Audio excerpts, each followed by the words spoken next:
Sentir dores intensas e incapacitantes, e muitas vezes sem causas e por muito tempo sem diagnóstico.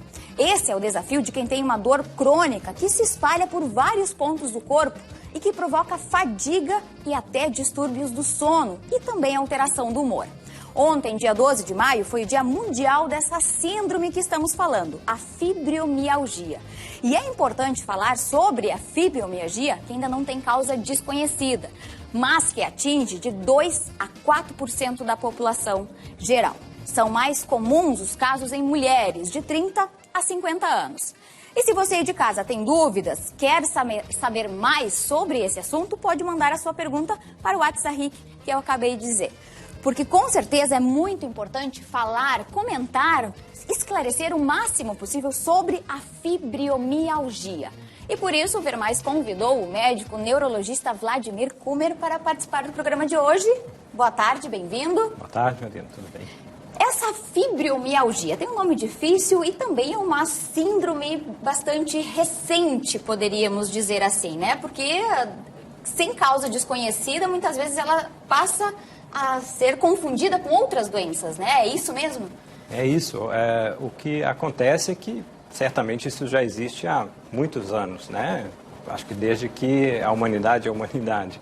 Mas acho que recentemente é que as pessoas começaram a juntar estes sinais e sintomas nesse nome único, que se chama fibromialgia.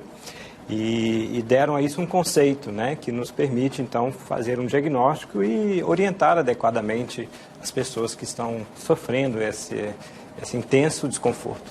Que desconforto é esse? Quais são os sintomas que as pessoas em casa podem dizer, nossa, pode ser, vou procurar ajuda?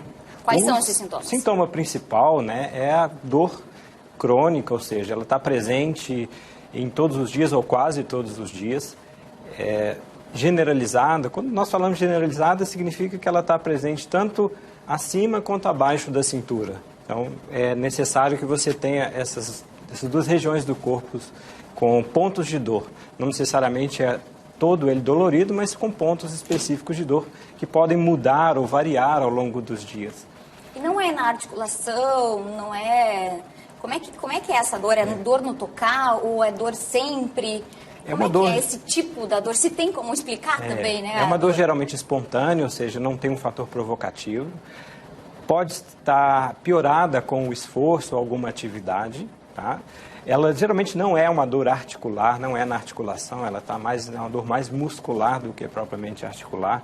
E, classicamente, ela tem pontos onde ela é mais intensa, onde você toca. Um dos conceitos anteriores da fibromialgia era necessário que você descobrisse 18 desses pontos. Hoje em dia isso não é mais necessário para o diagnóstico. O que se tem como diagnóstico é que essa dor que esteja generalizada, ela persista por 3 meses e, mais importante, ela não pode ser explicada por uma outra doença, né? Então não pode ter, por exemplo, uma doença reumatológica como lúpus, como artrite reumatoide ou outras doenças neurológicas, por exemplo. E se não tem uma causa, né, se ainda a causa é desconhecida, digamos assim, como é que é feito esse diagnóstico? Ele basicamente a história clínica desse paciente com a dor como principal sintoma, além de outros sintomas associados, né? Principalmente a fadiga, né, que é aquela sensação de perda de energia extrema quando se vai realizar alguma atividade. E, secundariamente, a gente tem distúrbios do sono, são pessoas que dormem mal, dormem com dificuldades, alterações do humor, frequentemente. Irritabilidade, coisas Irritabilidade, assim? Por exemplo. E, muito frequentemente, as pessoas queixam de uma neblina mental, né? As pessoas não conseguem, ficam meio obnubiladas, meio sem norte, né? Por causa da dor, né? Elas ficam por causa da dor. Incapacitadas mesmo. É bem comum essas crises de neblina mental. Assim, e é realmente maior a incidência em mulheres? É uma proporção de 7 mulheres para cada homem, aproximadamente. Teria alguma ligação com a questão hormonal nesse sentido? É o que se especula, né? A gente não tem certeza ainda, né? Até porque a fibromialgia hoje tem uma raiz muito neurológica. O que se identifica de alterações não da estrutura, não há uma lesão, não há um machucado no cérebro, nem nos locais onde tem dor. Não há, se você for fazer vários exames, você não encontra machucados ali. mas sim a questão da percepção, né? As áreas cerebrais, os neurônios que percebem aquela dor, eles estão, por algum motivo, muito sensibilizados e ficam muito... qualquer coisa desperta aquele sintoma. Pode ser que exista um componente genético, isso há algumas evidências disso, e algumas doenças, como algumas infecções viróticas, como mononucleose, algumas doenças reumatológicas, como lúpus, parecem aumentar o risco do desenvolvimento da síndrome. Seria, então, assim, alguma coisa da alteração no sistema nervoso central. Parece que é o que a gente encontra de errado ali, é a alteração cerebral, né?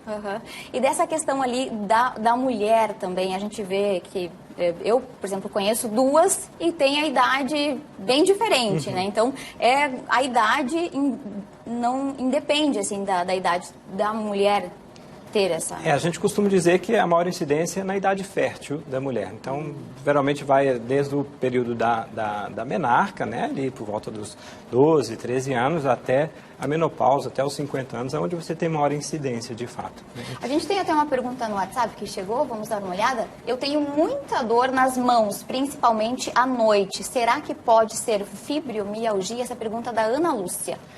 Bom, aí a gente já vai no conceito, né? Ela só tem dor acima da cintura. Se tem em outro lugar também. Não é uma dor generalizada, então provavelmente existe uma causa local ali para aquele sintoma. Se é sintoma. só dor ali, mas Sim. se for essa dor em outros pontos do corpo, por várias vezes... E sem uma outra causa, né? A gente tem que obrigatoriamente investigar outras questões, né? Não pode simplesmente dizer que toda dor também é fibromialgia. Sim, né? São vários pontos com muita dor por muito tempo. Exatamente. Isso. Então, e o tratamento para fibromialgia depois que é feito o diagnóstico? Bom, é um tratamento que ele tem que ter a participação de vários profissionais, né? O médico em si, eu diria que é uma pequena participação. A gente tem que combinar necessariamente um tratamento com moduladores de dor, são medicações que vão reduzir a percepção de dor das pessoas. Só que, na grande maioria das vezes, isso somente não é suficiente, tá? Então, muitos pacientes acham que a fibromialgia, a gente vê muito isso, que vou tomar um remédio, muitas vezes se sentem frustrados, porque a pedra fundamental no tratamento da fibromialgia é a atividade física. Se não houver uma atividade física, seja ela reabilitadora com a fisioterapia ou uma atividade mesmo física, qualquer outro tipo de tratamento ele está fadado ao fracasso, sabe? Então, a gente vê que é necessário você descondicionar o cérebro que entende que mexeu, doeu na fibromialgia e ele começar a mexer sem doer, sabe? Então, isso tem que tirar esse condicionamento cerebral. Isso leva muito tempo, não é um tratamento... Até porque é difícil também, porque a pessoa com dor, ela tende a já ficar mais ficar, né? Não aí procurar também, né? Ter essa disposição toda para fazer exercício, né? Porque dor é muito difícil. Muito difícil. E aí entra num ciclo vicioso. O músculo vai ficando mais fraco, a pessoa vai se descondicionando do ponto de vista cardiovascular, vai ficando cada vez mais incapaz, e com isso a dor aumenta, o sono piora, enfim, entra numa bola de neve que para sair às vezes não é tão fácil. Isso aí. Obrigada pela participação, doutor, né? Belas informações para quem, né? O máximo de pessoas que a gente conseguir, né? Levar a informação, sempre importante, né? Obrigada pela participação aqui no Ver Mais. Sempre à disposição.